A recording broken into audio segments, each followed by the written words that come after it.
Je suis heureux ce soir de vous saluer de nouveau au nom de notre aimable Seigneur Jésus, le Fils de Dieu ressuscité. Sa présence était déjà ici quand je suis entré. Nous nous attendons donc à voir infiniment au-delà de tout ce que nous pourrions même faire ou penser ce soir, à ce que Dieu répande sur nous ses bénédictions et exalte Jésus-Christ au milieu de nous. Les 2 derniers soirs, je parlais. Dimanche soir, je pense que nous avons eu un service de guérison. Et lundi soir, j'ai prêché. Et j'avais commencé un sujet dimanche matin au tabernacle. Et j'ai pensé que pendant que nous attendions que l'auditoire augmente un peu, j'allais en quelque sorte exprimer ouvertement mes sentiments. Je suis... Un de ces jours, si Dieu le veut et qu'il m'aide, j'aimerais vraiment avoir plusieurs campagnes où on juste entrer là et prêcher ou enseigner l'Écriture et faire des appels à l'autel, s'agenouiller à l'autel et prier pour les gens, comme nous, baptistes à l'ancienne mode, le faisions autrefois. Je n'ai entendu que 2 baptistes dire « Amen ». Eh bien, les autres, où êtes-vous ce soir? Quelqu'un disait « Frère Branham, étiez-vous baptiste ?» J'ai dit « Oui ». J'ai dit, une fois je prêchais ici dans l'Arkansas. Un homme âgé avait été guéri. Il était nazaréen. Le lendemain, il portait ses béquilles sur le dos en parcourant la ville, avec une pancarte dessus. Hier soir, Dieu m'en a débarrassé. Il était vraiment très handicapé. C'était à Little Rock. Ça faisait plusieurs années qu'il était comme ça. Et tout le monde le connaissait parce qu'il se déplaçait et posait son chapeau par terre, rempli de crayons qu'il vendait. Et comme tout le monde le connaissait, la chose a vraiment déclenché, a vraiment produit beaucoup d'effets dans la ville. Quelques soirs plus tard, pendant que j'étais en train de prêcher, il s'est levé. Il a dit « Une petite minute, frère Branham. Est-ce que ça vous dérange que je vous demande quelque chose ?» J'ai dit « Non, monsieur. » Et il a dit « Eh bien, il a dit, quand je vous ai entendu prêcher, j'ai su que vous étiez nazaréen. » Il a dit « Ensuite, j'ai vu que nous étions entourés de pentecôtistes ici. Et quelqu'un m'a dit que vous étiez pentecôtiste. » Il a dit « Il y a un instant, je vous ai entendu dire que vous étiez baptiste. » Il a dit « Je ne comprends pas. » J'ai dit « Eh bien, c'est facile. Je suis un baptiste, nazaréen, pentecôtiste. C'est ça, c'est ça. Nous sommes simplement... Nous croyons. Oh, mes amis, je ne fais partie d'aucune dénomination d'église. Et pourtant, je fais partie de chacune d'elles. Quand je me suis lancé dans ceci, j'ai dit, Christ est mon chef. Cette Bible est mon manuel. Et le monde est mon église. Alors c'est comme ça que je veux être jusqu'à ma mort. Maintenant, dans un soir ou 2, nous essayerons de recommencer un service de guérison, quand nous aurons, bien sûr, en voyant ces lits de camp et ces brancards ici tout autour, j'aimerais voir quelque chose. J'ai vraiment hâte que quelque chose se produise ici, à Louisville, dans le Kentucky, parce que ceci est l'état d'où je viens. Je n'ai jamais eu ce qu'on appelle une bonne réunion dans le Kentucky, et je ne le dis pas dans un esprit critique. J'en ai eu pas mal de mauvaises, dans pas mal d'endroits. Mais je veux dire qu'ici même, chez moi, c'est vraiment difficile. Vraiment très difficile de briser ça. Je ne sais pas pourquoi. Mais je pense que c'est parce que Jésus a dit, dans son propre pays, comment ce serait. Et c'est probablement comme ça. Mais nous n'arrivons jamais à voir beaucoup de miracles extraordinaires. J'ai eu un service ici, il y a 1 an ou 2, à Jeffersonville. Mais il s'est trouvé que la femme dont il s'agissait venait d'ici, quelque part dans le Kentucky. Elle était devenue comme de la craie, depuis ses membres vers le bas, plutôt depuis la hanche en descendant vers ses membres. Et elle n'avait pas marché depuis 17 ans. Beaucoup d'entre vous y étaient ce soir-là et se souviennent du cas. Elle s'est levée d'un coup et elle est sortie du tabernacle en marchant normalement. Maintenant, j'aimerais que quelque chose démarre ici à Louisville, où je pourrais voir un réveil à l'ancienne mode se répandre à travers cette belle grande ville. C'est une ville comme toutes les autres villes. Elle est tout aussi perverse. Vous savez que c'est la vérité. Je ne cherche pas à dénigrer le Kentucky. En effet, je suis moi-même du Kentucky. D'accord. Mais c'est la vérité. Elle est perverse. Ici, c'est la patrie de tous les whisky, de toutes les distilleries, de toutes les combines perverses et toutes les choses du genre. C'est ici que ça se passe, aux alentours de Louisville, dans le Kentucky. C'est donc le siège de Satan. Mais nous pouvons le mettre en pièces avec l'évangile de Jésus-Christ. Si nous nous mettons tous ensemble, c'est vrai, nous devons unir nos forces et pousser ensemble. Il y a quelque temps, un évangéliste très célèbre dans le pays disait, en parlant des services ici, il disait, « Eh bien, voici ce qu'il y a. » Il disait, « Quand je vais dans une ville, tout ce qui se trouve dans la région doit parrainer mes réunions. Sinon, je n'y vais pas. » C'est ça. Eh bien, pensez un peu. Je pense qu'il y a peut-être 60 ou 70 grosses églises baptistes, rien qu'à Louisville. Voyez? Et que dire des méthodistes? C'est une ville méthodiste. En effet, Asbury se trouve ici. Qu'est-ce que cet homme aurait s'il venait dans cette ville, rien qu'avec les méthodistes et les baptistes, sans compter les presbytériens et tous les autres? Maintenant, combien y a-t-il d'églises du plein évangile ici dans la ville? 2 ou 3 petites missions quelque part par ici, juste des petites églises, ici et là, et elles sont en guerre, l'une avec l'autre. Alors, lorsque vous venez ici, vous devez vous appuyer sur la force de votre propre ministère. C'est vrai. Et même, chacun est semblable à un politicien qui arrive. Cela dépend de la force de votre propre ministère, qui attirera ceux que le Seigneur enverra. J'aime que ce soit comme ça. Frère, si ce n'est pas Jésus-Christ qui est mon appui ici et celui dont je dépends, alors je n'ai rien d'autre sur quoi m'appuyer. C'est vrai. Christ est le roc où je me tiens. Pour moi, tout le reste est sable mouvant. Je préférerais prêcher à 5 personnes dont je sais qu'elles ont été envoyées par Dieu pour entendre le message que de prêcher à 10 000 personnes qui ont été attirées là-dedans par un moyen politique. C'est vrai. Je préférerais voir une seule conversion à l'ancienne mode, quelqu'un qui s'agenouille à l'autel, qui crie et qui pleurniche jusqu'à ce qu'il s'en sorte, que de voir 10 000 personnes qui se lèvent en se contentant de dire « Eh bien, je vais essayer ça ». Essayer ça, il n'est pas un Christ qu'on essaye, il est quelqu'un qu'on accepte, que vous viviez ou que vous mouriez, que vous vous enfonciez ou que vous vous noyiez. Acceptez-le quand même, c'est vrai. Si je priais pour 10 000 personnes ce soir et qu'elles meurent toutes demain matin, demain soir, je reviendrai ici prier pour les malades, en croyant que la parole de Dieu est vraie. C'est exact. Si j'étais en train de mourir et que 5 000 personnes mortes il y a 100 ans et qui avaient été dans l'éternité tout ce temps ressuscitaient et revenaient sur terre et qu'elles me disent « Frère Branham, ne faites surtout pas confiance à cela. Il n'a pas raison. Ne faites pas confiance à cela. Nous lui avions fait confiance. Nous sommes partis. Nous avons échoué. » Je dirais quand même « Laissez-moi mourir en Jésus-Christ. » C'est vrai, j'y crois. Et j'y mets tout mon cœur. Il est entièrement attaché à cela. Et j'y crois de tout mon cœur. Et je compte sur lui. Et j'aime son peuple. Je vous aime, vous, concitoyens du royaume de Dieu, et je veux me tenir à vos côtés et porter le fardeau. Maintenant, ce soir, j'avais annoncé hier soir que j'allais parler pendant un petit moment ce soir, le Seigneur voulant. Je ne veux pas vous garder trop longtemps et vous fatiguer, parce que nous nous attendons. J'ai mis un genre de toison devant le Seigneur pour cette réunion, et je m'attends à ce que Dieu fasse quelque chose qui va donner une impulsion à la réunion ici dans la ville.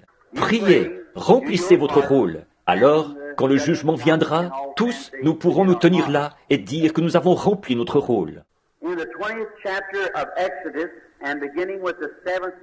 Au chapitre 20 de l'Exode, et en commençant au verset 7, je voudrais parler juste quelques instants, si Dieu le permet, sur un trait, eh bien, je dirais, pas un sujet extraordinaire, mais un bon sujet.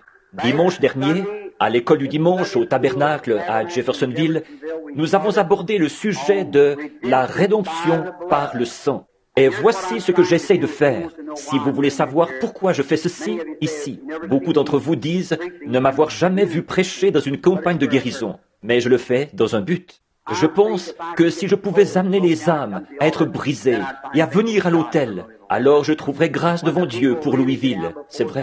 Une fois que les gens s'humilient vraiment devant Dieu et prient. Et puis, il y en a beaucoup parmi vous, les amis, qui prient, qui jeûnent, mais qui ont peur de prendre possession de l'objet de leur prière. C'est vrai, voyez? Eh bien, ça ne vous avancera à rien de jeûner et de prier, à moins que vous n'ayez des œuvres qui accompagnent ça. Vous aurez beau avoir toute la foi possible, ça ne vous avancera absolument à rien, à moins de vous avancer jusque-là, de faire face à la chose et de vous en emparer. C'est tout. Vous devez aller de l'avant. Vous devez vraiment faire le pas et le faire quoi qu'il arrive. Quand vous demandez quelque chose, allez le chercher. Dieu a dit que ça vous appartient. Alors, n'acceptez rien de moins. Allez chercher ce que vous avez demandé. Faites ça et voyez le résultat. Oui, ne reculez pas en disant « Eh bien, je vais accepter ça, faute de mieux. Je vais prendre ce qu'il y a de mieux. Dieu m'a promis ce qu'il y a de mieux. c'est ce que je veux. Et pendant ces 23 ans où je l'ai servi, il m'a donné cette place-là. Et aussi longtemps que je le crois et que je l'aime et qu'il m'aime, ce sera exactement comme ça, parce qu'il est tenu d'exécuter sa parole. Tout ce que vous demanderez en priant, croyez que vous l'avez reçu, et cela vous sera accordé. C'est ce qu'il a dit, pas vrai? C'est bien. D'accord. J'aime vous entendre dire « Amen ». Vous savez, sœur Hoover, « Amen », ça veut dire « qu'il en soit ainsi ». Pour moi, vous savez, et quand je me mets à parler et que je n'entends personne dire « Amen », ça me rend perplexe. Il y a quelque temps, je prêchais dans une petite église et je n'ai pas beaucoup de bonnes manières à la chair, selon, je suppose, la théologie d'aujourd'hui. Et donc, je suis devenu, je suppose, un peu turbulent.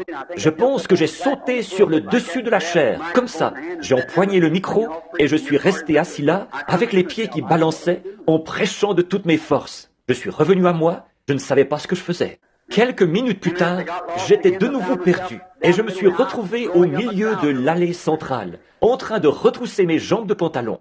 Je ne sais pas pourquoi, mais j'aurais aimé rester là encore quelque temps. Ça, c'est une chose que j'aimerais dire. J'étais quelque part où j'avais vraiment du plaisir. J'ai vécu de ça pendant les quelques jours qui ont suivi.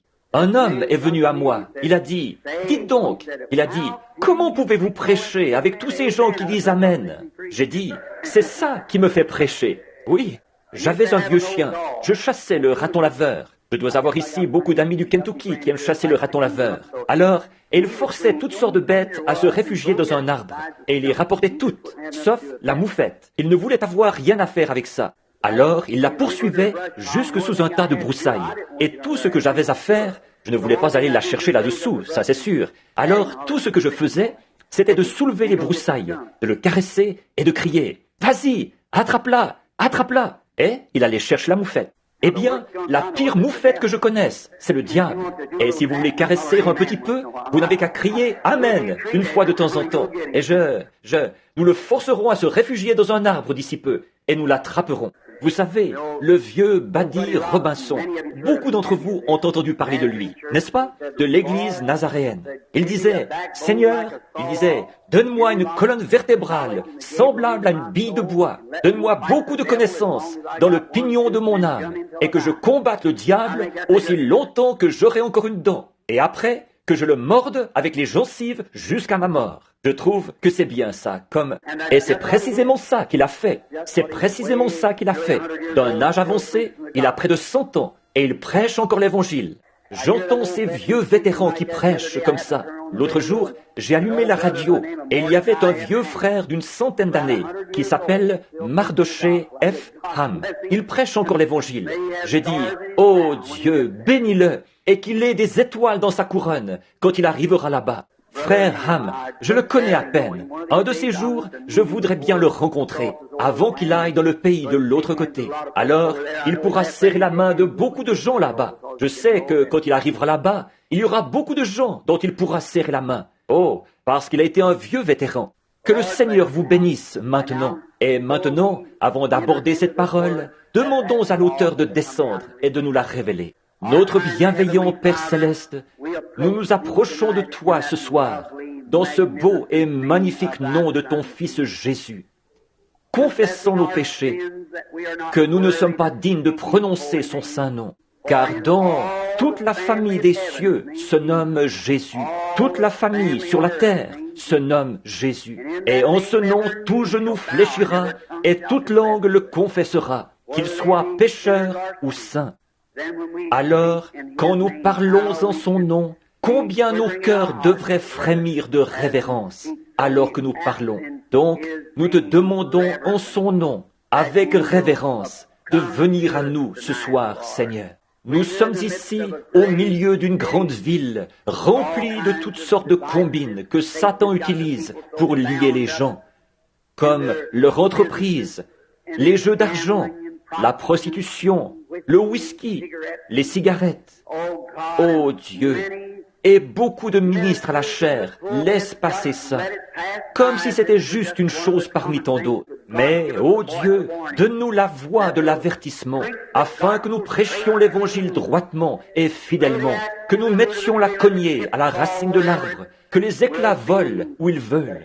Mais aide-nous, Seigneur, à prononcer un jugement sur ces choses et à prêcher l'Évangile de ton cher Fils Jésus. Ô Dieu, permets que quelque chose se produise qui secouera cette ville pour le royaume de Dieu, de sorte que même les églises au coin des rues qui essayent d'avancer tant bien que mal avec quelques membres, ô Dieu, puissent ces églises se remplir à déborder de braves gens sanctifiés à l'ancienne mode, nés de nouveau. Accorde-le, Seigneur, et puissions-nous recevoir un réveil à l'ancienne mode envoyé par Dieu, qui secouera la ville d'un bout à l'autre, qui éliminera toute la méchanceté. Ô Dieu, ne nous donne pas seulement quelques jours de réunion, donne-nous un réveil qui fermera les débits d'alcool et qui mettra les choses en ordre, qui fera que les gens viennent quand la cloche de l'église sonne, qu'ils s'assemblent à l'autel et qu'ils prient avant le message du pasteur et qu'ils soient prêts. Ô Dieu, accorde-le. Maintenant, ce soir, il y a peut-être des malades ici, Père, et pendant que nous parlons des malades, ou pour les malades aussi, puisse le Saint-Esprit guérir chaque personne malade dans le bâtiment, sauver chaque pécheur, appeler chaque rétrograde à revenir à la maison, le ramener de son égarement. Et maintenant, puisse le Saint-Esprit être celui qui m'a guidé vers ce sujet ce soir. Puisse-t-il prendre les choses de Dieu et simplement utiliser son serviteur que voici comme un instrument, et puisse Dieu recevoir la gloire, car nous le demandons en son nom. Amen.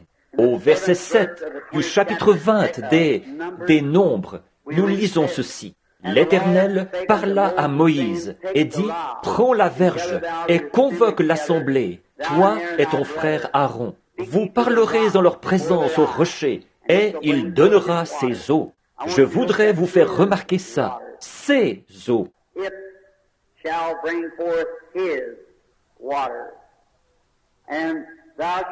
Il donnera ses eaux. Tu feras sortir pour eux de l'eau du rocher, et tu abreuveras l'assemblée et leur bétail. Moïse prit la verge qui était devant l'Éternel, comme l'Éternel le lui avait ordonné. Moïse et Aaron convoquèrent l'assemblée en face du rocher. Et Moïse leur dit, « Écoutez, rebelles, est-ce du rocher que nous vous ferons sortir de l'eau ?» Puis Moïse leva la main et frappa 2 fois le rocher avec sa verge. Il en sortit des eaux en abondance. L'assemblée but et le bétail aussi. Que le Seigneur prenne maintenant ces quelques paroles, alors que nous reprenons notre sujet d'hier soir, pour en venir à ceci, Dieu voulant. Et maintenant, je veux que tous les malades qui sont ici ce soir, or Billy n'a pas distribué de carte de prière aujourd'hui, parce que je lui ai dit de ne pas le faire. J'ai dit, va là-bas, Billy, et dis-le à frère Coble, et je vais simplement, j'essaye quelque chose pour la gloire de Dieu. Je demande vraiment à Dieu de nous aider, de nous donner des âmes qui entreront dans le royaume, et des croyants qui s'affermiront dans la foi, et s'avanceront, même sans rien d'autre. Ils s'avanceront jusque-là et diront, « Ô Dieu, je te crois sur parole. » C'est ça, voilà la manière initiale. La première manière est la meilleure manière. C'est vrai, prenez Dieu au mot. Et si vous ne pouvez pas faire ça, alors, bien sûr, Dieu envoie d'autres choses, comme des dons et des signes, pour confirmer sa parole, pour la confirmer à chaque croyant. Donc, dimanche, nous avons vu la rédemption par le sang. Nous prenons maintenant Israël pendant son voyage, alors qu'il sortait de l'Égypte, un type du monde, et qu'il faisait route vers la Palestine, le pays promis. Je trouve que c'est de toute beauté. J'aime vraiment ça. Pratiquement chaque semaine, je m'assieds pour lire ce livre de l'Exode d'un bout à l'autre, si je le peux, ou autant que possible. Je l'aime, parce que c'est un type parfait de l'Église d'aujourd'hui. Son état et la manière dont Dieu agit, la manière dont il a agi en ce temps-là, ce qu'il a fait dans le domaine naturel en ce temps-là, c'est ce qu'il fait dans le domaine spirituel maintenant. Vous le voyez? Or, là-bas, il a conduit l'Israël naturel dans un lieu qu'ils ont vu. Regardez, Il les a fait sortir d'un certain pays pour les faire entrer dans un autre pays naturel. Maintenant, nous sommes déplacés par le Saint-Esprit pour entrer maintenant dans le pays promis. Vous croyez que nous sommes en route vers un pays promis? Il y a plusieurs demeures dans la maison de mon Père. Si cela n'était pas, je vous l'aurais dit, j'irai vous préparer une place. Pas vrai? Alors, nous avons un pays promis vers lequel nous nous dirigeons. Et chaque jour représente une borne kilométrique. Un autre jour, une autre borne. Et il y a une grosse ombre noire là devant nous, appelée la mort. Et chaque fois que notre cœur bat, nous faisons un pas de plus dans cette direction. Un de ces jours, il va battre pour la dernière fois. Et nous y entrerons. Je veux être là à mon heure, accomplir ma destinée, comme c'est le cas, je l'espère, pour chacun de vous ce soir.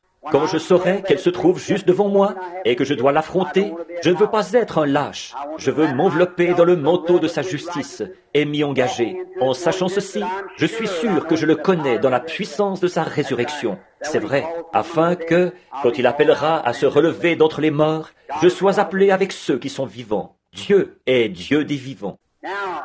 Or, pendant leur voyage dans ce pays, nous avons vu que Dieu avait établi un plan pour eux. Il a apporté la rédemption par le sang. Puis nous avons vu qu'il apporte la rédemption aussi par la puissance. Nous avons vu avant-hier soir qu'il avait fait appliquer le sang, ce qui était un très beau type du croyant, qui, après avoir accepté la mort de Christ à sa place, devient alors un enfant de Dieu. Il entreprend son voyage. Maintenant, ce qu'il lui faut ensuite, après avoir été sauvé spirituellement. Or, la mort de l'agneau innocent a porté la vie aux croyants coupables. N'est-ce pas un type parfait de maintenant? La mort de l'innocent qui apporte la vie aux coupables. Et la mort du Christ innocent nous apporte la vie, à nous les coupables. Donc, premièrement, là, après que Dieu leur avait donné la vie grâce au sang, et qu'il l'avait prouvé, puisque la mort était passée par-dessus eux, alors il leur a fait entreprendre leur voyage. Nous allons les rejoindre tout à l'heure. Maintenant, remarquez, alors, la chose suivante que Dieu a faite, aussitôt qu'ils sont devenus des croyants et des enfants, et qu'ils ont accepté Dieu, l'ennemi de la mort physique s'est lancé à leur poursuite. Et il les a coincés complètement. Le désert d'un côté, la mer Rouge de l'autre, les montagnes d'un autre côté, l'armée de Pharaon qui arrivait, qui les poursuivait, des millions de soldats qui marchaient sur eux pour les vaincre. Or Dieu avait déjà manifesté qu'il leur avait donné la vie grâce à la mort de l'agneau. Maintenant, il va leur montrer la rédemption physique. Alléluia! Voyez-vous, à la fois pour le salut et pour la guérison. Voyez-vous, pour l'homme naturel et pour l'homme spirituel.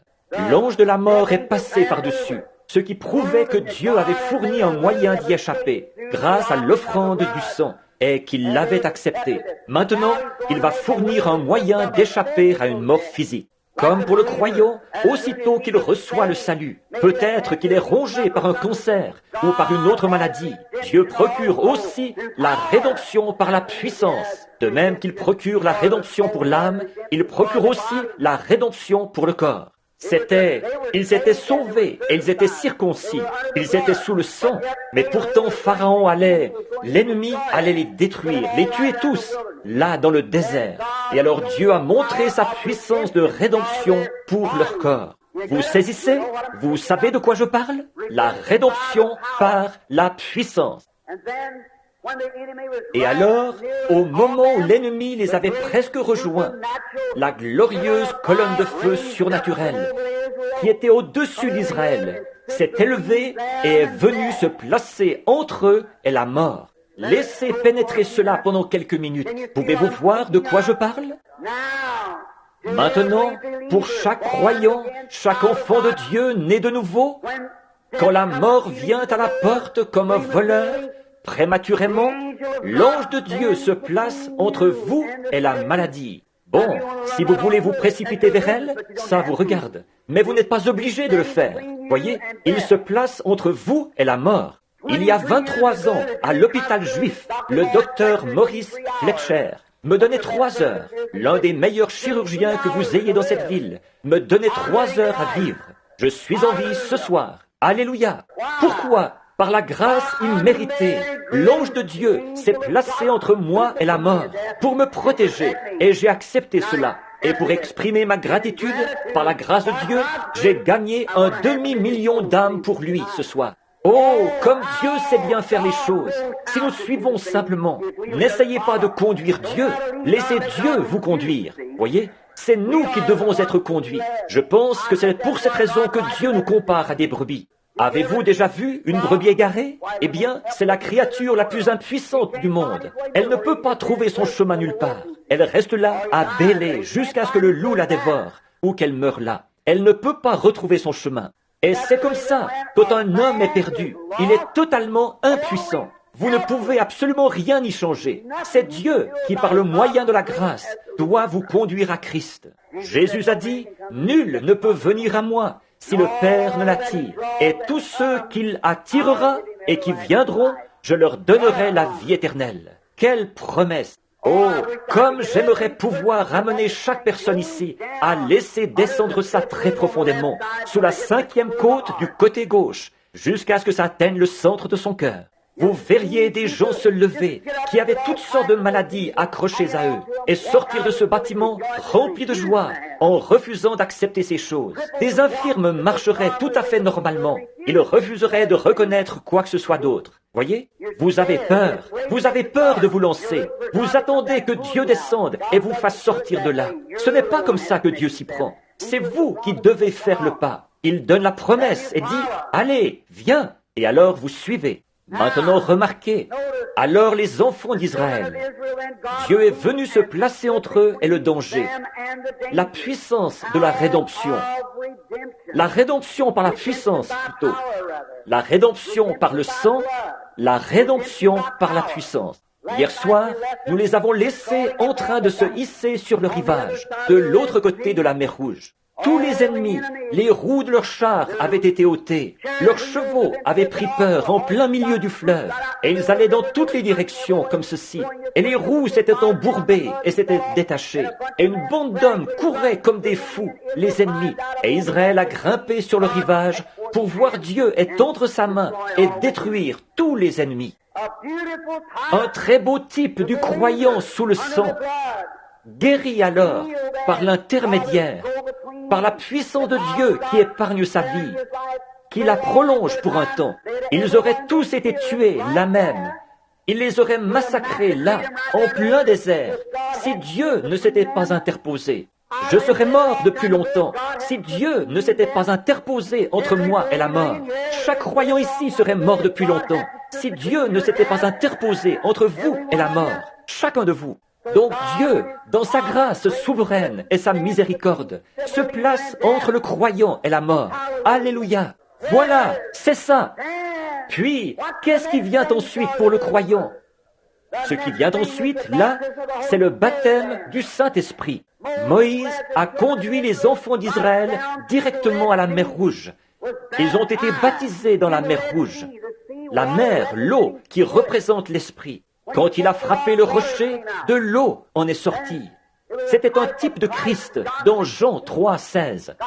Dieu a tant aimé le monde qu'il a donné son Fils unique, afin que quiconque croit en lui ne périsse pas, mais qu'il ait la vie éternelle. Remarquez, un peuple en train de périr dans le désert fut sauvé par un rocher frappé. Et un peuple en train de périr est sauvé aujourd'hui, en train de périr dans le péché, en train de périr dans l'iniquité, parce que le Fils de Dieu, qui a été frappé, a pris leur place. L'eau, l'Esprit qui jaillit. Regardez bien, je veux que vous le voyiez là. Leur traversée de la mer Rouge, c'était un type de quand on reçoit le Saint-Esprit. Après que le croyant a été racheté, qu'il est passé de la mort à la vie, la puissance de Dieu a guéri son corps. Maintenant, il est candidat au baptême du Saint-Esprit. Maintenant, il a un voyage là-bas devant lui. Mais avant d'entreprendre ce voyage, il doit avoir quelque chose pour le conduire. Amen. Un type parfait de la Pentecôte.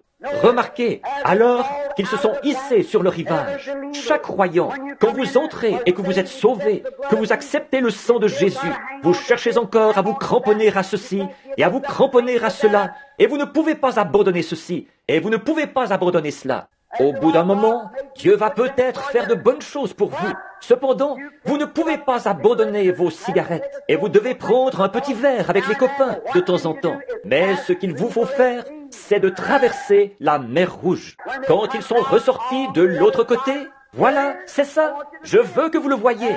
Alors qu'ils ressortaient de l'autre côté, qu'ils se hissaient sur le rivage, en regardant derrière eux, ils ont vu tous ces vieux chefs de corvée qui les avaient battus et qui avaient tué certains d'entre eux. C'est comme le cancer, la cigarette, le tabac, le whisky et tout le reste, qui rendent les jeunes fous, qui les envoient à l'asile, dans les hôpitaux et qui produisent dans ce monde une bande névrosée et tout le reste. Quand ils ont regardé derrière eux, et qu'ils ont vu toutes ces choses qui se débattaient désespérément et qui mouraient dans la mer.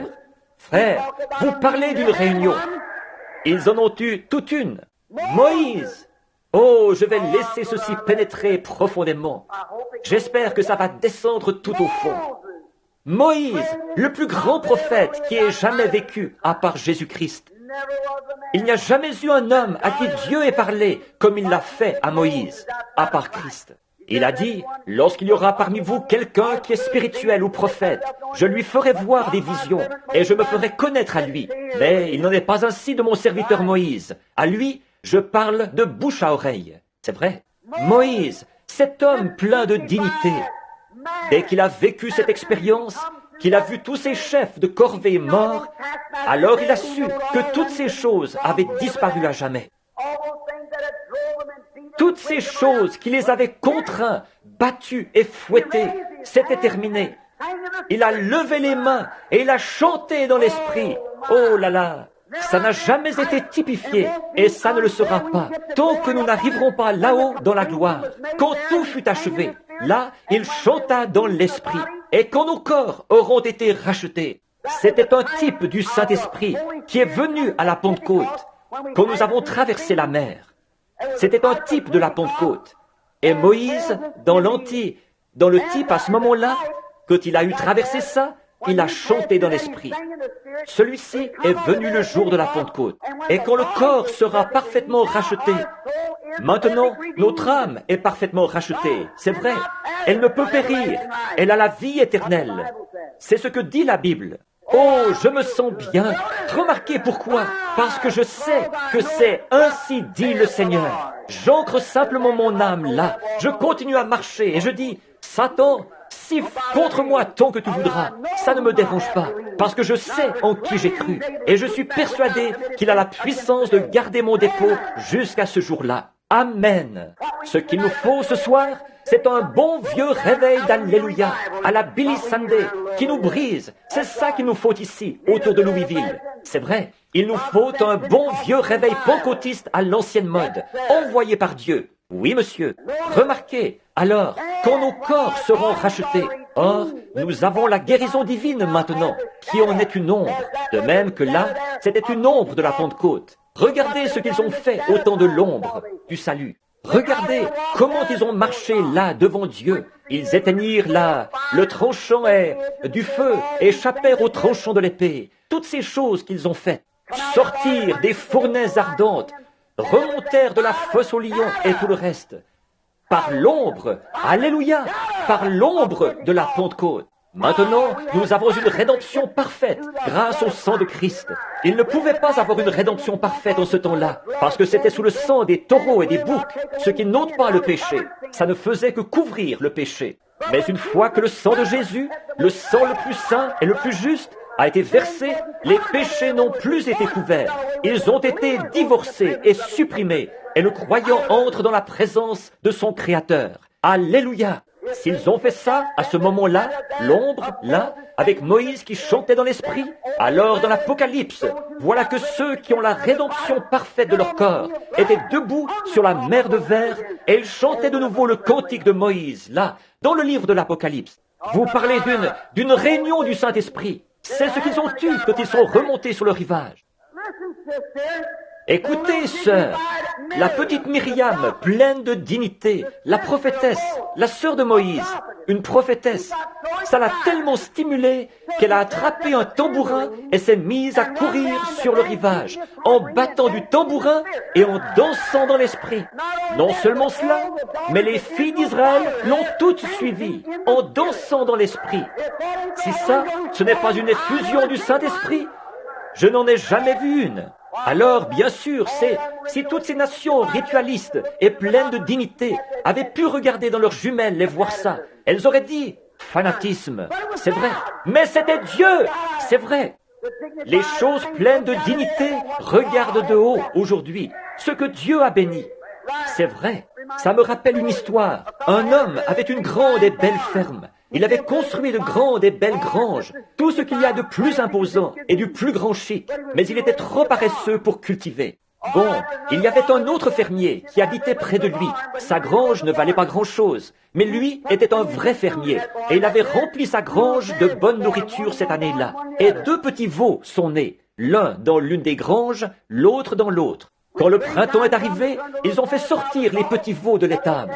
Le petit veau qui venait d'ici, il avait été vraiment bien nourri. Oh, quand le vent s'est mis à souffler sur lui, oh là là, les sabots en l'air, il est parti à fond de train en s'ébrouant, en faisant des bonds, en ruant et en s'en donnant à cœur joie. Alors l'autre fermier a fait sortir le sien là-bas. Il n'avait rien eu à manger, sauf des mauvaises herbes. Trop paresseux pour cultiver, trop paresseux pour le nourrir. Ça fait penser à certains de ces pasteurs. C'est vrai, trop paresseux.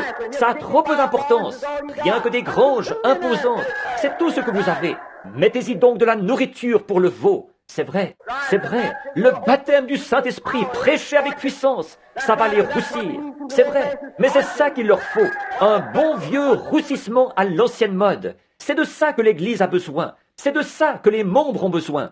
Remarquez, et ce petit veau n'était plus qu'une ruine. Le pauvre petit était si maigre qu'en sortant de l'étable, il pouvait à peine marcher. Il a jeté un coup d'œil à travers une fente et il a regardé de l'autre côté. Et il a vu l'autre veau qui s'ébrouait. Il était bien gras et rondouillard. Il se sentait bien. Il avait mangé tout l'hiver. Et ce petit veau affamé a dit, en le regardant, « Quel fanatisme !» Oh, bien sûr, il était trop maigrichon pour penser autre chose. Mais je vous le dis, celui qui avait été bien engraissé là, pendant tout l'hiver, frère, lui, il savait où il en était. Il passait des moments merveilleux quand ce vent chaud s'est mis à souffler sur lui. Et tout homme qui est né de l'Esprit de Dieu, on va le traiter de fanatique ou d'autre chose. Mais quand ce vent chaud du printemps, du Saint-Esprit, commencera à venir, comme il l'a fait le jour de la Pentecôte, quelque chose va se produire. C'est vrai. Les vents chauds commencent à souffler. Frère, vous êtes bien engraissés par l'Évangile, bien rondouillard, et vous vous sentez bien. Les sabots en l'air, allez-y, donnez-vous du bon temps. C'est ce que Myriam et les autres ont fait. Ils ont regardé en bas, et ils ont vu que toutes les choses anciennes, ce qu'ils avaient fait autrefois, tout ça, c'était mort et enterré. Ils avaient déjà vu que Dieu avait accepté le sang. Ils avaient déjà vu sa puissance dans la guérison divine qui s'était interposée. Ils avaient traversé la mer Rouge et avaient été baptisés de l'Esprit. Ils marchaient de l'autre côté en passant des moments vraiment merveilleux. Ils ne se souciaient pas de ce que toutes les organisations pensaient. Amen. Quel type parfait du croyant aujourd'hui qui ose faire le pas.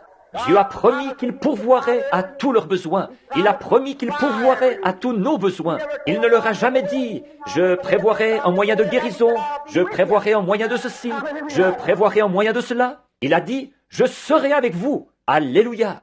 C'est ce qu'il nous a dit. Je serai avec vous et même en vous jusqu'à la fin du monde. C'est tout ce que j'ai à dire. Vous n'avez pas à argumenter sur ceci, cela ou autre chose. S'il est ici, ça me satisfait. La guérison divine est ici. La puissance est ici. Tout ce qu'il était là, il l'est maintenant. Jésus-Christ le même hier, aujourd'hui et éternellement. Donc, vous pouvez prendre votre théologie et vous noyer avec. Frère, moi je crois Jésus-Christ, le même hier, aujourd'hui et éternellement. Il a dit, je serai avec vous et même en vous jusqu'à la fin du monde. Oui. Et là, ils sont sortis et il était avec eux. Alors il a dit, oh, ils avaient un petit panier de pain sur la tête. Tout avait été mangé, terminé. Ils n'en avaient plus. Ils se sont couchés avec un petit creux ce soir-là. Mais le lendemain matin, quand ils se sont levés, il y avait du pain partout sur le sol. C'est ça la manière de Dieu de faire les choses. Il vous laisse arriver à la toute dernière minute. Et là, il vous montre ce qu'il peut faire à ce sujet. C'est vrai, il aime faire ça. Il aime surprendre son peuple. Vous, les hommes, vous aimez agir comme ça avec votre femme. Vous attendez jusqu'à son anniversaire, en la laissant dans le doute, parce que vous l'aimez.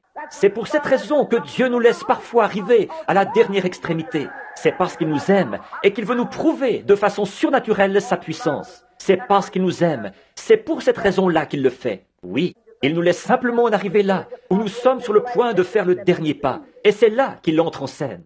Il a laissé les enfants hébreux entrer tout droit dans la fournaise ardente. Mais il y avait un quatrième homme qui se tenait là avec un éventail pour que ça ne les atteigne pas. Voyez, il est toujours là. Il ne s'en va jamais. Il est toujours proche. L'ange de l'Éternel campe autour de ceux qui le craignent. Là-bas, ce soir-là, ils ont ramassé ce pain le lendemain matin. Je peux voir ces Israélites qui venaient de traverser la mer Rouge. Ils venaient d'être rachetés par le sang. Ils avaient vu la puissance de guérison de Dieu, où la puissance miraculeuse se plaçait entre Dieu et entre Israël et l'Égypte, et noyait les ennemis qui étaient en arrière. Comme le vieux cancer est parti pour toujours, la cécité était partie, la surdité était partie, le diabète était parti, tout a été noyé là-bas, en arrière, dans le sang de Jésus-Christ. Comment vous sentez-vous? Oh, vous marchez dans la rue et une espèce de vieux critiqueur vous dit « Hé, une minute, es-tu sûr de ça? Ne me parle pas. » Amen, oh là là, je peux les voir là-bas en train de ramasser et de manger et de passer des moments glorieux, tout comme une réunion du Saint-Esprit à l'ancienne mode. Voilà l'Esprit de Dieu qui descend sur l'un des saints. Il va lever le bras, recevoir la chose dans son cœur, comme ça, et crier très fort « Gloire au Seigneur !» Juste une réunion à l'ancienne mode comme ça. Oui, monsieur, ils en recueillaient de part et d'autre. Ils passaient des moments merveilleux. Or, ce pain n'a jamais cessé. Ça s'est poursuivi tout au long du voyage, pour eux. C'est vrai. Et c'était un type parfait de la Pentecôte en nous. Ça, c'était dans le domaine naturel. Ce pain n'a jamais cessé. Il est resté le même pain jusqu'à ce qu'ils entrent dans le pays promis. Pas vrai? Vous, les lecteurs de la Bible, vous le savez. Et alors, l'Église a été inaugurée le jour de la Pentecôte, quand les croyants étaient là-haut, il vint un bruit comme celui d'un vent impétueux, et il remplit la maison où ils étaient assis. Le même Saint-Esprit qui est descendu à ce moment-là, descend maintenant. Ça se poursuivra tout au long, depuis ce temps-là jusqu'à la fin du temps. Ça se poursuivra jusqu'à la fin. C'est notre pain. Eux étaient nourris de pain naturel. Nous sommes nourris de pain spirituel. Jésus a dit, « Je suis le pain de vie qui est descendu du ciel, d'auprès de Dieu. » Ils ont dit, « Nos pères ont mangé la manne dans le désert pendant 40 ans. » Il a dit, « Ils sont tous morts. » Oui, monsieur. Mais celui qui mange ma chair et qui boit mon sang a la vie éternelle, et je le ressusciterai dans les derniers jours. Je suis le pain de vie qui est descendu du ciel, d'auprès de Dieu. Si un homme mange de ce pain, il ne mourra jamais. Voilà, eux avaient le pain naturel. Nous avons le pain spirituel. Oh, je n'échangerai cela pour rien au monde. Merveilleux. Oh, vous dites, frère Branham, nous savons tous que vous êtes un fanatique. Eh bien, moi aussi, je suis un fou de Christ. Vous, de qui êtes-vous le fou? Vous êtes peut-être le fou du diable. Très bien. Alors, je préfère être un fou de Christ. Pas vous? Très bien. Remarquez, voici un autre point à propos de cette manne. Quand ils ont commencé à y goûter, ils ont dit, ça a un goût de miel. Oui, c'était sucré. Je peux voir ces vieux saints se lécher les babines et se régaler. C'était bon. Avez-vous déjà goûté ceci? Ceci aussi, c'est bon. Il est dit, goûtez et voyez, l'Éternel est bon. Cela a le goût du miel du rocher. J'ai souvent fait cette remarque, bien des fois. David, autrefois, là, quand il en avait parlé dans son psaume, il avait dit, cela a le goût du miel du rocher. David, étant un berger, il avait un petit sac. Il portait ça sur le côté, et ils y mettaient toujours du miel. Les vieux bergers le font encore en Palestine. Et quand sa brebis malade s'emballait, alors tout de suite, il plongeait la main là-dedans et il en retirait un petit morceau de miel. Il prend ça et le frotte sur le rocher, sur un rocher de calcaire. Comme la brebis aime le miel, alors elle se met à lécher ce miel sur le rocher. Et il y a quelque chose dans le calcaire qui guérit la brebis malade. Et je vous le dis, nous avons un sac rempli de miel ici ce soir. Et nous allons appliquer ça sur le rocher, Jésus-Christ. Et les brebis malades, mettez-vous à lécher. Vous allez vous rétablir, c'est sûr et certain. C'est vrai, vous n'avez qu'à lécher, lécher, lécher. Et pendant que vous léchez le miel, eh bien, vous allez absorber du calcaire. C'est sûr et certain. aussi sûr que 2 et 2 font 4. Or, nous n'allons pas l'appliquer sur l'Église, nous allons l'appliquer sur Christ. C'est là que ça doit se trouver. C'est vrai. En effet, la guérison, c'est en Christ qu'elle se trouve. Amen. Comme toute autre bénédiction rattachée à la rédemption. Remarquez, et une autre chose, quand elle a commencé à tomber, Aaron a reçu l'ordre d'aller en ramasser plusieurs homères. Or, si eux, ils essayaient d'en garder pour le 2e jour, elles se gâtaient. Et c'est ce qu'on retrouve beaucoup ce soir parmi les gens qui ont le Saint-Esprit. Vous essayez de vous dire, eh bien, il y a 20 ans, nous avons eu un bon message. Nous avons passé des moments merveilleux. Ce soir, qu'est-ce que vous avez? C'est ça la question. Elle tombait chaque nuit. Elle n'a jamais manqué de le faire, pas une seule fois. Sauf le sabbat, c'est vrai. Et alors, Dieu l'a envoyée nouvelle chaque nuit, chaque jour, chaque heure, elle est venue. Remarquez, ces homères ont été mises en réserve.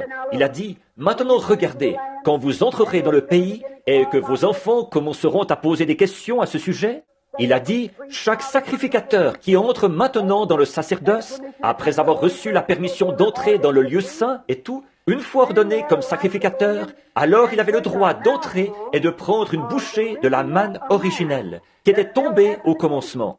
La toute première manne qui est tombée, ils l'ont ramassée et l'ont mise dans un homère, et ils l'ont conservée, et elle était réservée uniquement pour le sacerdoce. Maintenant, vous me direz, frère Branham, quel type y a-t-il de ça aujourd'hui? Eh bien, c'est nous qui sommes le sacerdoce.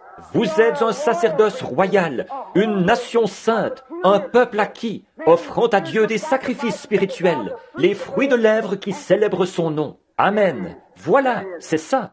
Bon, maintenant, le jour de la Pentecôte, au moment où le Saint-Esprit, notre manne descendait. Donc, tous les sacrificateurs à cette époque-là, sous l'Ancien Testament, quand ils s'engageaient dans le sacerdoce, ils savaient qu'ils allaient recevoir une bouchée de la manne originelle.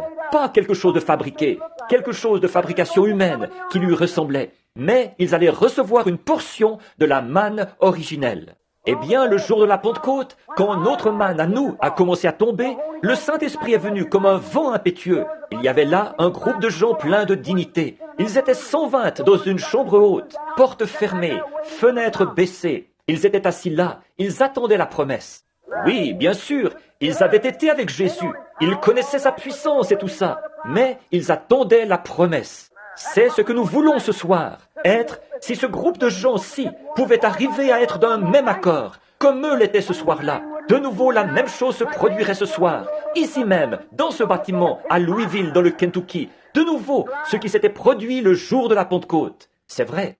Oh, bien sûr, il y aurait le même genre de critiqueurs ici, à Louisville, que là-bas. Mais ils étaient tous dans le même lieu, d'un même accord. Et tout à coup, un prédicateur est venu. Il avait une lettre, ils l'ont signée.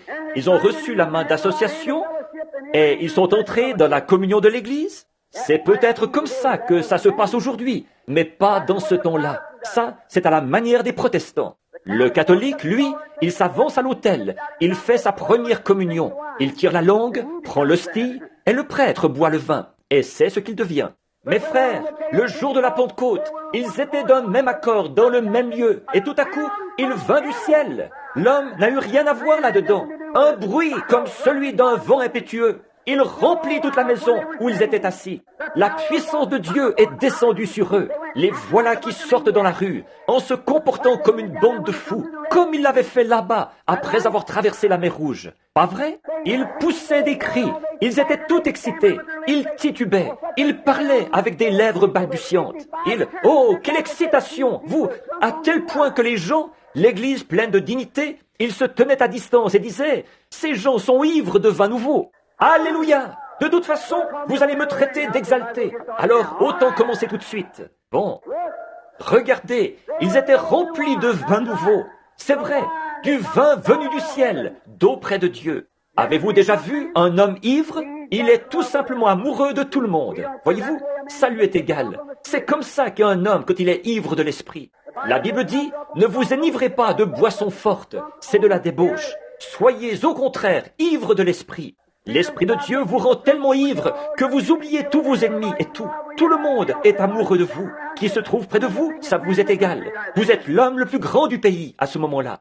Peu m'importe que votre voisine, assise près de vous, fréquente une église pleine de dignité. Que le Saint-Esprit vienne sur vous une bonne fois. Voyez ce qui va se passer. Prenez une bonne cuite. Vous verrez ce qui va se passer. Vous direz, « Sœur, je l'ai reçu. Toi aussi, c'est ce qu'il te faut. » C'est vrai. Oui, monsieur, il va se passer quelque chose. Ils étaient là, tous ivres de vin nouveau.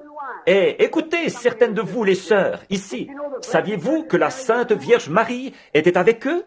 Eh bien, il lui a fallu aller là-haut, la mère de Jésus-Christ. Il lui a fallu aller là-haut et faire partie de ce groupe de gens tellement ivres de l'esprit qu'elle titubait comme si elle s'était enivrée de whisky ou de quelque chose comme ça. Et vous, vous imaginez que vous irez au ciel parce que vous passez à l'église avec votre livre de chant sous le bras, que vous vous rendez là tous les dimanches matins, la cloche sonne, vous vous asseyez là et vous écoutez un peu de... et vous repartez? Vous n'irez jamais. Vous devrez suivre cette voie parce que c'est la seule voie que Dieu ait jamais tracée et qu'il aura jamais. Vous y marcherez, sans quoi vous ne serez pas là-bas. Je ne suis pas votre juge, mais je suis en train de prêcher l'Évangile. C'est l'exacte vérité. La Sainte Vierge y était, et elle s'est conduite en imbécile autant que les autres. Elle était aussi ivre que les autres. Ces hommes et ces femmes, tous, ils étaient remplis de vin nouveau. Si Dieu a fait un seul changement à ce programme, indiquez-moi le passage de l'Écriture où il en est question. Il n'y en a pas. Non, monsieur, c'est resté comme ça jusqu'à la fin de l'âge, jusqu'à la fin de la Bible, et ce sera pareil quand Jésus viendra. Regardez, pendant qu'ils étaient ivres de ce vin nouveau, regardez, nous allons voir si Dieu en a mis un Homère en réserve pour vous. Très bien. Ils étaient tous là-bas, et un petit prédicateur peureux qui s'appelait Pierre, la petite Pierre, qui avait eu si peur de sa position qu'il avait renié Jésus. Il était sorti en courant pour aller prier jusqu'à exaucement, et il lui avait fallu être avec les autres qui s'étaient rassemblés.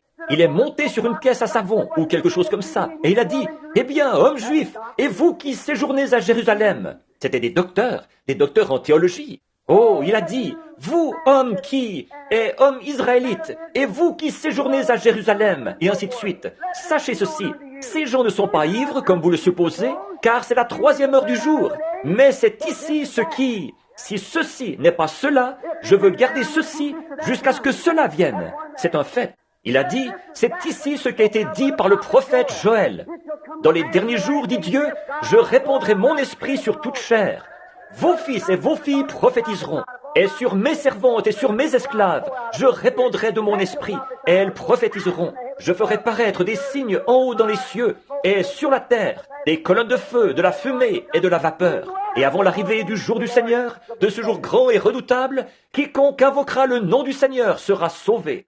Cette bande de prétendus prêtres, ces hypocrites en soutane, ils ont dit, que pouvons-nous faire pour être sauvés? Pierre a dit, repentez-vous, chacun de vous, et soyez baptisés au nom de Jésus-Christ pour la rémission de vos péchés, et vous recevrez le don du Saint-Esprit. Combien de temps est-ce que ça va durer? Car la promesse est pour vous, pour vos enfants, et pour ceux qui sont au loin, en aussi grand nombre que le Seigneur notre Dieu les appellera. Alors tout homme qui se repent, qui est baptisé au nom de Jésus-Christ, et à qui Dieu donne le baptême du Saint-Esprit, il ne reçoit pas quelque chose qui ressemble à la première manne, mais il ne reçoit pas qu'une bouchée de la première manne, mais il reçoit un cœur rempli du même Saint-Esprit. Vous allez peut-être dire, un peu moins fort là, je sais que je parle un peu fort à ce sujet, mais je ne peux vraiment pas m'en empêcher. Remarquez, regardez, je ne crie pas après vous. Peut-être que je fais résonner ça, mais, oh, si vous vous sentiez comme moi, vous aussi, vous élèveriez la voix.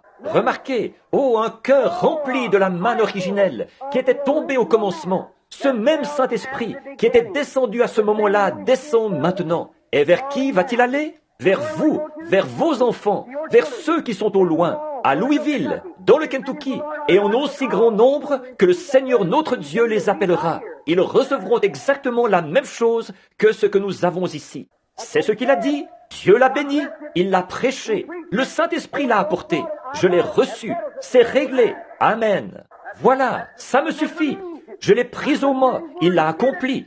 Si vous le voulez, vous pouvez l'avoir aussi. C'est vrai. Sortez donc de cet état de mort et réveillez-vous. Ça va vous secouer comme ça et vous réveiller. Et tout à coup, vous regarderez autour de vous et tout vous semblera différent. Cet homme à qui vous ne vouliez pas parler, vous vous dépêcherez d'aller lui parler. Oui, monsieur, il vous faut le faire. Voilà tout. Oh, toutes ces choses. Rapportez ces vieux outils pour les pneus et ces choses que vous aviez prises à l'hôtel cette fois-là. Cette serviette que vous aviez utilisée pour envelopper l'argenterie que vous aviez prise sur la table. Vous vous dépêcherez de les rapporter. Certainement. Oui, monsieur. Ça fera de vous une nouvelle créature en Jésus-Christ. Maintenant, regardez Marie. Oh là là, il faut se dépêcher. Nous avançons bien. Les voilà qui s'en vont maintenant dans le désert. Après cette réunion à l'ancienne mode. Maintenant, ils sont en route.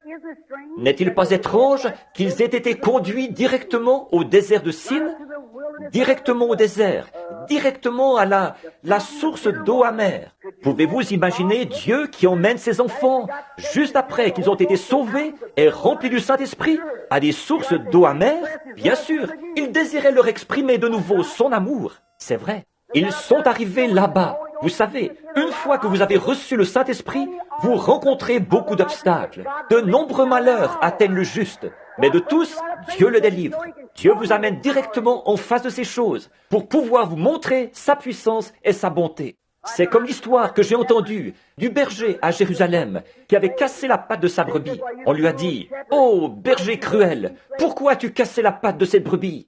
Il a dit, « Eh bien, elle n'agissait pas comme si elle m'aimait. Alors j'ai décidé de lui casser la patte pour devoir lui donner une attention toute spéciale. Et alors, elle m'aimerait à partir de ce moment-là. » Parfois, Dieu doit vous aliter, atteint d'une maladie, et le médecin qui dit que vous allez mourir. Alors Dieu pourra vous donner un petit traitement spécial pour que vous l'aimiez un peu plus. C'est vrai. Certains passent par les eaux, certains passent par les flots, certains passent par de dures épreuves, mais tous passent par le sang. Jésus conduit son Église. Or, quand ils étaient là, que les eaux étaient amères et qu'ils ne pouvaient pas boire, Dieu a pourvu d'un moyen, un petit arbre qui se balançait là sur le bord, que Moïse a simplement coupé et jeté dans l'eau, a tout changé. L'eau devint bonne et douce. Maintenant, quand vous vous retrouvez devant l'une de vos eaux amères, ou quelque chose du genre, il y a un arbre ce soir, spirituellement parlant, suspendu au-dessus de Golgotha, ou du monde ce soir, qui adoucira n'importe quelle eau amère vers laquelle vous pourriez être conduit. C'est vrai, le calvaire adoucira n'importe quelle expérience.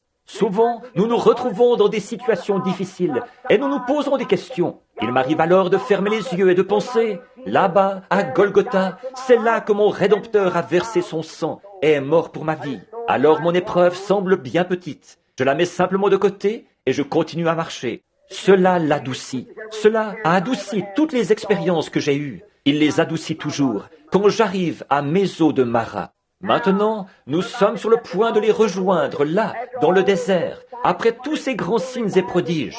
Le réveil s'était calmé. Et alors, dès que le réveil s'est calmé, eh bien, ils ont complètement oublié les miracles. N'est-ce pas un peu ce que font les gens aujourd'hui? Ils oublient ce que Dieu a fait l'année dernière, ce que Dieu a fait à la réunion là-bas, à l'école secondaire. Vous l'oubliez complètement. Voyez? Ce que Dieu a fait, nous l'oublions tout simplement.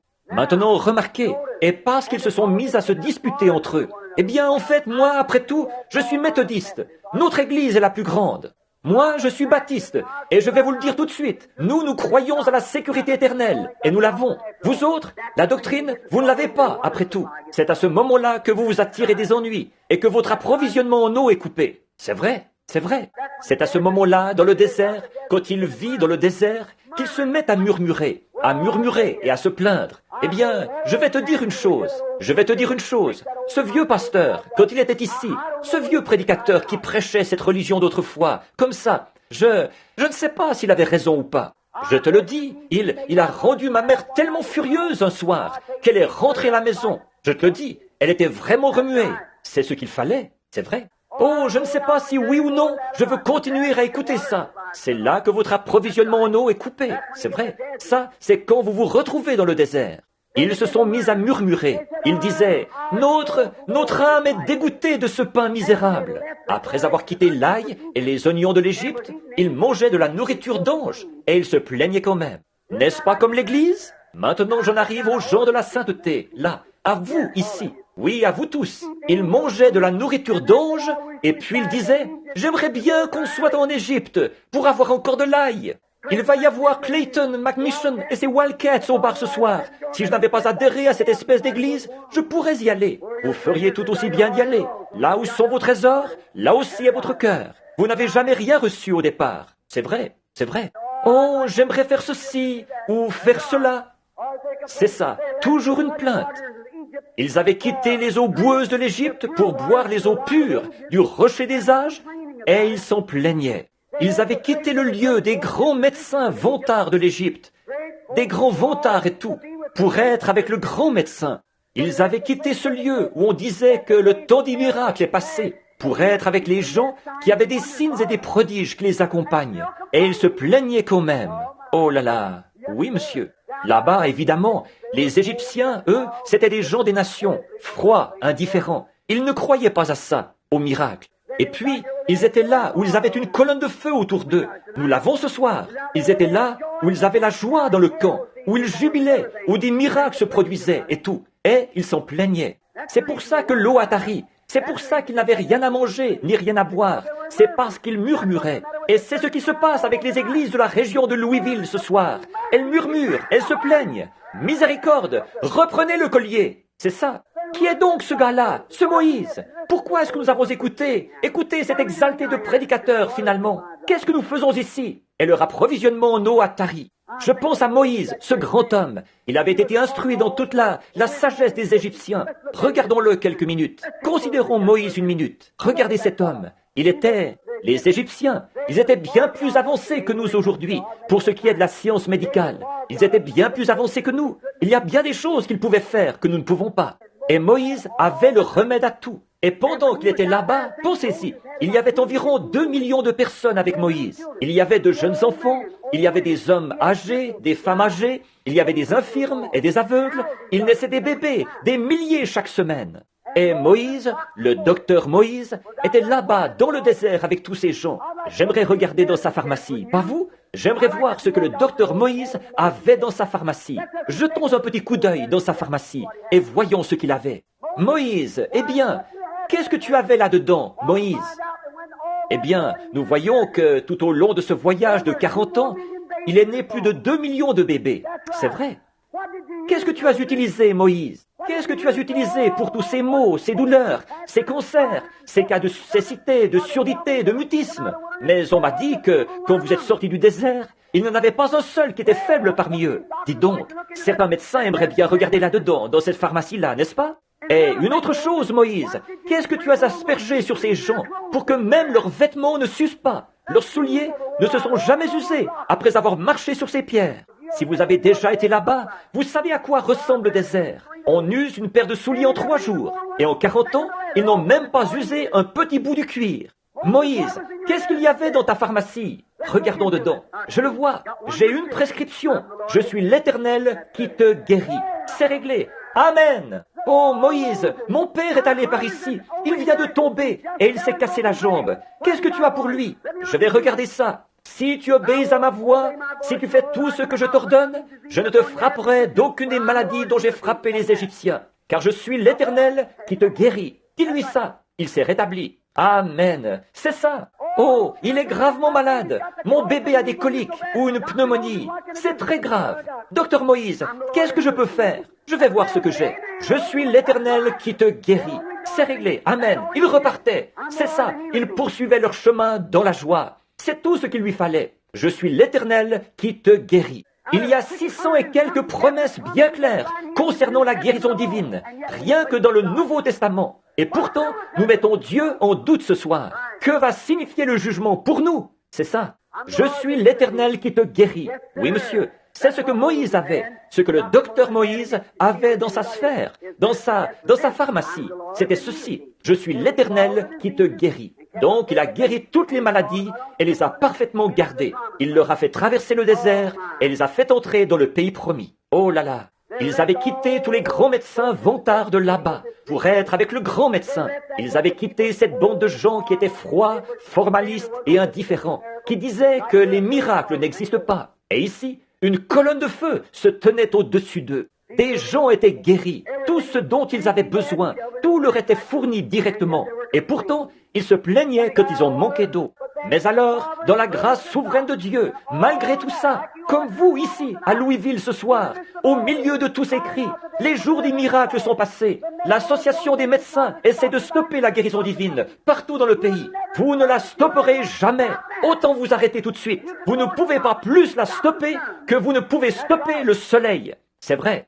Il y a quelques années, au début, quand j'ai commencé à prêcher la guérison divine à Jeffersonville, on n'en connaissait presque plus rien depuis bien des années.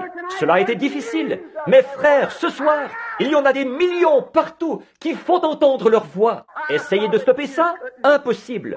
Moi, l'Éternel, je l'ai plantée. Je l'arroserai jour et nuit, de peur qu'on ne la ravisse de ma main. Il n'y a pas longtemps, je regardais des petits moineaux sur la statue de la liberté. Ils gisaient là. Ces petites créatures gisaient là, un peu partout sous la lumière. Et j'ai dit, qu'est-ce qui a fait ça? En m'adressant au guide. Il a dit, ils se sont fracassés la tête hier soir pendant l'orage. Ils sont venus dans la lumière et celle-ci les aurait conduits en lieu sûr. Mais ils ont cherché à éteindre la lumière. Et ils se sont fracassés la tête en cherchant à éteindre la lumière. J'ai dit, gloire à Dieu. Il a dû penser que j'étais fou. J'ai dit, ça me rappelle certaines personnes qui cherchent à éteindre la guérison divine et la puissance de la résurrection de Jésus-Christ. Vous allez vous fracasser la tête. Vous n'y arriverez jamais. Acceptez-la tout simplement et envolez-vous en elle vers un lieu sûr. C'est ça. Amen. Parle au rocher, Moïse. C'est ce que Dieu a dit à Moïse. Et il donnera son eau. Il donnera son eau. Il n'y a pas longtemps, dans un certain musée, je regardais une image de ce rocher qui avait été frappé. Et on aurait dit que c'était comme un petit filet d'eau de la grosseur d'une aiguille à tricoter qui en sortait. J'ai pensé, comme ces artistes peuvent être ridicules. Voyons, frère, moi-même, je pourrais arriver à faire tarir ça si j'avais vraiment soif. Oui, monsieur. Savez-vous qui Moïse a fait boire à ce rocher? Il a fait boire plus de 2 millions de personnes, sans compter tous les animaux. Il a fallu à peu près 40 000 gallons par minute pour les abreuver. Alléluia! Ça me rappelle la religion qu'ont certaines personnes. Vous avez juste assez de religion pour aller à l'école du dimanche le dimanche matin, recevoir juste quelques petites gouttes pour vous humecter un peu. J'aime m'asseoir près de la source d'où l'eau jaillit en abondance. Alléluia! Suffisamment pour me durer toute l'éternité. Alléluia! Je suis content d'avoir quitté ce vieil endroit humide pour me rendre là où l'eau jaillit tout le temps. Oui, monsieur. Les gens ont juste assez de religion pour les rendre misérables. Eh bien, je ne peux pas rester assis plus d'une dizaine de minutes. Bonté divine, que ce prédicateur est intarissable. Quelle est la profondeur de votre salut? C'est ça. Vous allez là le dimanche matin en disant, eh bien, je vais aller écouter ce qu'ils ont à dire. Vous recevez quelques petites gouttes, puis vous vous en retournez. Et c'est à peu près tout ce que vous avez reçu. Frère, je vais vous dire une chose. Quand Moïse a frappé ce rocher, tout le désert a été arrosé. Amen. Oui, monsieur. Seulement, pour tout ce dont ils avaient besoin, ils n'avaient qu'à se baisser et à boire, et boire, et boire, jusqu'à ce qu'ils soient complètement remplis. Et il y avait encore de l'eau qui sortait, à peu près 40 000 gallons par minute. Calculez ça. Combien de personnes, ce qu'1 million de personnes, 2 millions de personnes, peuvent boire en l'espace d'une minute? Des gens assoiffés, sans compter les chameaux et les autres animaux qu'ils avaient. Et la Bible dit, il en sortit en abondance. Elle jaillissait en mugissant et se répandait dans le désert. C'est comme ça que Jésus-Christ donne le Saint-Esprit. Pas juste un petit peu dire, eh bien, je crois que je vais aller adhérer à cette église. Oh là là. Oh, je ne peux pas supporter ce bruit. Ça me donne la chair de poule. Si jamais vous mourrez, vous crèveriez de froid si vous alliez au ciel. Parce que, frère, vous allez en entendre du bruit quand vous arriverez là-bas. La Bible dit qu'il crie « Alléluia » jour et nuit, tout le jour, puisqu'il n'y a pas de nuit. C'est vrai, vous allez certainement mourir quand vous arriverez au ciel, le second jour là-haut. Oui, monsieur. Eh bien, tout ce que vous avez fait, c'est que vous êtes allés vous humecter un peu, c'est tout. Pourquoi ne pas vous asseoir près de la source jaillissante et la laisser couler jusqu'à ce qu'elle vous emporte alléluia, en son sein, jusqu'à ce que vous ne vous possédiez plus et que vous ne sachiez plus où vous vous trouvez. Voilà l'état que vous voulez atteindre. Dans le temps, je disais à mon oncle et à mon papa, « Oh, moi, je sais nager !» dans le petit étang qu'il y avait là, sur Utica Pike. Un jour, papa est allé s'asseoir sur le caniveau. Il a dit, « Je veux te voir nager !» Le petit étang avait à peu près cette profondeur-là. J'étais debout sur une caisse à savon. Je me suis déshabillé, je suis monté en me pinçant le nez comme ceci. Et j'ai fait quelques petits sauts sur la caisse à savon. Je me suis lancé, la boue a giclé à droite et à gauche. Et je me suis mis à barboter dans la boue. J'ai dit, « Qu'est-ce que tu en penses, papa ?» Il a dit, « Sors de là !» Nager, ramper dans la boue, voilà ce que c'était. Tout le temps, on a beaucoup de membres d'église qui, eux aussi, rampent dans la boue. C'est vrai, des gens qui rampent dans la boue. Oui, monsieur. Un jour, mon oncle m'a emmené en bateau et je me vantais de savoir nager. Par ici, sur la rivière Oyo, où la profondeur de l'eau était d'une 20aine de pieds. Il a simplement pris la rame et il m'a fait basculer dans l'eau en disant « Maintenant, fais voir un peu !» Amen. Alléluia. À ce moment-là, soit que je nage, soit que je me noie. Oh là là, autant s'y habituer tout de suite, être emmené dans la source jaillissante, là où Dieu ouvre le rocher, là dans le désert, et déverse l'eau en abondance. Parle au rocher, a-t-il dit, et il donnera son eau. Peut-être, mon ami, ce soir, peut-être que c'est vous qui êtes en train de périr. Vous devriez parler au rocher, c'est ça. Peut-être que vous êtes allé partout, peut-être que vous êtes allé à l'église, que vous vous êtes joint aux méthodistes, que vous vous êtes joint aux baptistes, et se sont fâchés contre vous. Alors vous êtes allé chez les presbytériens, et puis encore chez les pentecôtistes, chez les nazaréens, chez les pèlerins de la sainteté, et vous ne comprenez toujours pas ces choses. Parlez simplement au rocher ce soir, simplement. Est-ce que vous êtes en bon terme avec lui? Oui, il a dit, parle au rocher, et il donnera son eau. Il donnera son eau. Vous n'avez plus besoin de le frapper. Vous n'avez qu'à lui parler. Vous n'avez qu'à lui parler d'une façon amicale. Peut-être que vous êtes allé chez le médecin. Peut-être que vous avez fait tout ce que vous avez pu pour essayer de vous rétablir. Peut-être que vous avez fait pratiquement tout ce qui était en votre pouvoir. Mais vous n'arrivez pas à vous rétablir.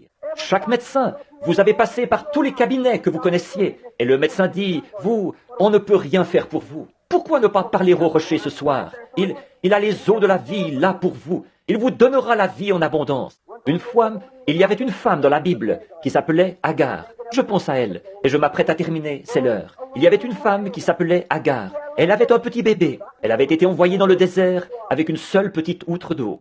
Elle a nourri le petit toute la journée. Mais l'eau a manqué vers le milieu de la journée, et le petit bébé criait et pleurait. Ses petites lèvres étaient desséchées et sa langue enflait. Une pauvre mère remplie d'affection, qu'est-ce qu'elle pouvait faire? Elle avait ratissé chaque petit coin pour trouver de l'eau, mais elle n'en avait pas trouvé. Elle ne pouvait pas supporter de voir son bébé mourir. Alors elle l'a laissé sous un buisson, et elle s'est éloignée à la distance d'environ une portée d'arc. Elle se mit à genoux et parla au rocher. Quand elle eut parlé au rocher, un ange lui répondit et dit, « Agar, qu'est-ce qui jaillit là-bas » Il y avait là un puits tout rempli d'eau, qui coule encore aujourd'hui. Après presque 4000 ans, elle coule encore aujourd'hui. La source où Agar, là-bas, elle coule encore aujourd'hui. Elle parla au rocher, et le rocher a donné l'eau. Des enfants hébreux étaient entrés dans la fournaise ardente un jour. Elles parlèrent au rocher, et le rocher était avec eux.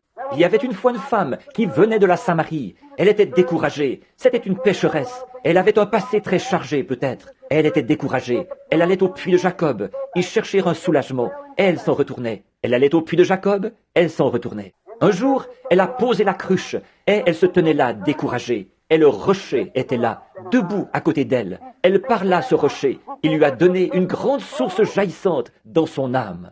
Elle a couru à la ville. Elle n'est plus jamais revenue puiser. Elle avait la vie. Elle a dit, « Venez voir un homme qui m'a dit tout ce que j'ai fait. Ne serait-ce pas le Christ ?» Elle parla au rocher. Et le rocher a donné son eau. Il y avait une petite femme qui avait gaspillé tout son argent chez les médecins, des charlatans qui lui avaient pris tout son argent. Il ne pouvait pas arrêter sa perte de sang. Elle avait probablement hypothéqué sa ferme et peut-être qu'elle l'avait vendue. Et un jour, qu'elle était assise en train de tricoter, elle a entendu quelque chose qui descendait la rue. Elle parla au rocher. Le rocher s'est retourné et a dit « Qui m'a touché ?» C'était terminé. Quand il lui parlait au rocher, il lui a donné une source de vie jaillissante qui a arrêté la perte de sang. Le sang a été étanché rapidement. Un jour, près de la muraille, il y avait un vieux mendiant aveugle qui grelottait de froid. Il n'avait plus rien. Et il était là, il était misérable. Et les gens passaient à côté de lui. Il a entendu quelque chose qui venait. Il a dit « Qu'est-ce que c'est ?» Et il parla au rocher.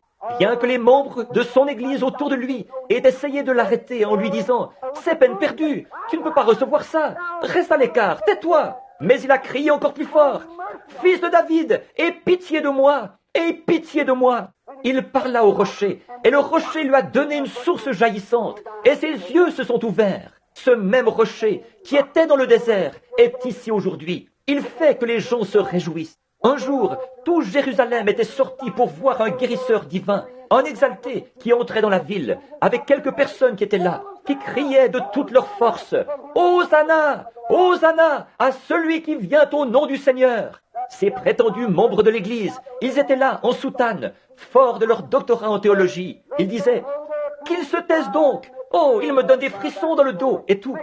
Faites-les taire !»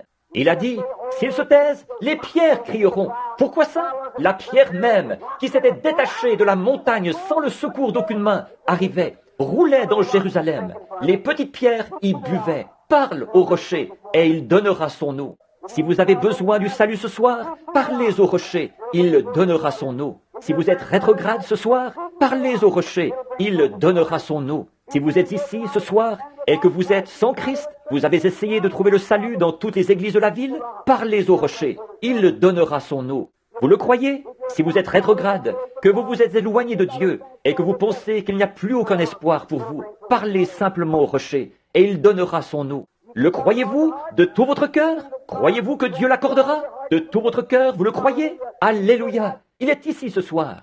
Si vous êtes malade et que vous avez tout essayé, vous avez essayé d'aller dans la ligne de prière et vous n'arrivez pas à aller dans la ligne de prière. Vous avez eu des cartes de prière et vous n'avez pas été pris. Vous êtes allé à une réunion, vous êtes allé à une autre réunion, vous avez été loin par le pasteur, vous avez passé dans la ligne de prière ici, vous êtes allé partout ailleurs et vous ne pouvez pas être guéri. Pourquoi ne pas parler au rocher maintenant? Il donnera son eau, c'est vrai. Pourquoi ne pas faire une fois un essai avec lui? Soyez en bon terme avec lui, maintenant même, pendant qu'il est dans le bâtiment. Sa présence est ici même, en ce moment, pour guérir chacun de vous. Je le crois, je le sais de tout mon cœur. Je crois, il y a des choses que je ne sais pas, mais il y a des choses que je sais effectivement. Et je sais que Jésus-Christ, le Fils du Dieu vivant, est ici même. Maintenant même, pendant que, dans mon cœur, j'essaie de faire un appel à l'autel, les visions apparaissent partout dans le bâtiment. Maintenant même. Oh, c'est vrai, les pouvoirs de Dieu sont ici même. C'est vrai, je le vois agir ici même. C'est ce qui fait que je commence à passer d'une dimension dans une autre en ce moment. C'est parce qu'il y a des malades ici, et ce sont vos prières qui produisent ça, pour confirmer la parole de Dieu, qui déclare qu'il est ici même, pour qu'on lui parle ce soir, le même rocher qui, là-bas, connaissait leurs pensées. Il a vu où était la femme qui avait la perte de sang et tout. Il est ici maintenant. Si vous lui parlez, il donnera son eau. Le croyez-vous de tout votre cœur? Qu'en pensez-vous, madame? Avec là, juste là au centre. Or, vous n'avez pas de carte de prière, n'est-ce pas? La dame, avec le truc blanc autour du cou, assise juste là. Vous avez le diabète, n'est-ce pas? Vous n'avez pas de carte de prière, n'est-ce pas? Vous n'avez pas besoin de carte de prière. Le croyez-vous? Vous pensez que vous pouvez parler au rocher? Voulez-vous lui parler au sujet de votre diabète? Maintenant même? Alors, levez-vous. Est-ce exact? Dites simplement, j'accepte maintenant Jésus-Christ comme mon guérisseur. Et Dieu vous ramènera chez vous et vous rétablira. Parlez au rocher. Que Dieu vous bénisse. Très bien. Allez et soyez rétablis. Qu'en pensez-vous, madame, assise à côté d'elle? Vous avez des varices aux jambes, n'est-ce pas? C'est exact. Levez-vous. N'est-ce pas votre mari qui est assis là, à côté de vous? Est-ce exact? Vous avez aussi le diabète, n'est-ce pas? Est-ce exact? Posez votre main sur votre épouse. Très bien. Vous venez tous les deux de l'Illinois. C'est exact, n'est-ce pas? Maintenant, retournez dans l'Illinois en parlant au rocher, et ça partira et ne reviendra plus jamais. Alléluia! Je sais une chose, c'est que le rocher est ici, le rocher des âges, qui a été frappé dans le désert. C'est vrai. Qu'en pensez-vous, la petite dame là, avec ses fleurs sur votre chapeau, assise là, avec de l'arthrite, essayant d'en venir à bout? Vous, qui vous êtes retourné et qui avez regardé de l'autre côté, croyez-vous de tout votre cœur que Dieu va vous guérir? Alors, levez-vous et tapez des pieds en disant, l'arthrite a disparu. Et c'est bien vrai, parlez au rocher, et il donnera. Je vous le dis, Jésus-Christ est le même hier, aujourd'hui et éternellement. Il est ici pour manifester tout ce que... Qu'en pensez-vous, madame, assise là, celle qui a dit « Gloire au Seigneur », qui a ce problème gynécologique, avec une petite veste verte sur le dos, assise là. Croyez-vous que Dieu vous a guéri, là? Levez-vous une minute, assise juste là. Croyez-vous de tout votre cœur? Vous avez un problème gynécologique, c'est un abcès. Vous avez un tube, un genre de drain qui en sort. C'est bien vrai, n'est-ce pas? Si c'est vrai, levez la main. Qu'est-ce qui me fait dire ça? C'est le rocher qui est en train de vous parler. Répondez-lui et soyez rétablis. Alléluia! Oh, comme il veut produire les manifestations de sa puissance. Et je vois l'ange de Dieu, exactement cette même colonne de feu qui suivait les enfants dans le désert, en train de se déplacer dans ce bâtiment en ce moment. J'essaye de repérer une femme. Elle est en train de prier. Où est-elle? Là. Il se tient ici. Oui, c'est une petite femme qui est juste là, la deuxième dans la rangée. Non, elle, c'est à propos d'un homme, là. C'est pour un mari alcoolique que vous êtes en train de prier. N'est-ce pas vrai, madame? Si oui, levez-vous à votre place. N'est-ce pas que vous avez un mari alcoolique pour lequel vous étiez en train de prier? Si c'est vrai, levez la main, parlez au rocher, et Dieu le délivrera de cette chose. Dieu fera n'importe quoi ici, si seulement vous faites ça. Le croyez-vous? Est-ce que vous êtes en bon terme avec lui? Si oui, levez-vous maintenant même et parlez au rocher, et le rocher donnera son eau. Voulez-vous vous lever? Qui veut le recevoir pour son salut? Levez la main, dites, je veux qu'il vienne dans mon cœur. Que Dieu vous bénisse, que Dieu vous bénisse, que Dieu vous bénisse, que Dieu vous bénisse. Et vous, et vous, et vous. Oh là là, oui monsieur, ce cancer vient de partir mon frère. Il a disparu. Vous pouvez rentrer chez vous et être en bonne santé maintenant. Alléluia, c'est vrai. Tous ceux qui veulent être guéris, levez la main, dites, Seigneur, je suis en train de te parler. Je suis en train de te parler. C'est ça, le voilà qui s'en va. Monsieur, votre problème de sinus vient de partir. Vous êtes libre. Rentrez chez vous. Au nom de Jésus-Christ, vous êtes guéris. N'importe qui ici qui veut le trouver maintenant, levez les mains et dites « Merci Seigneur de m'avoir guéri. Je te parle au nom de Jésus-Christ afin que tu me guérisses. Ô Dieu de miséricorde, envoie ta puissance ce soir avec l'onction du Saint-Esprit pendant qu'il est dans ce bâtiment, maintenant, pour envahir cet auditoire. Et puisse le Saint-Esprit accomplir chaque miracle, qu'il ne reste plus un seul malade, ni un seul infirme dans ce bâtiment ce soir. Puisses-tu guérir chacun au nom de Jésus-Christ.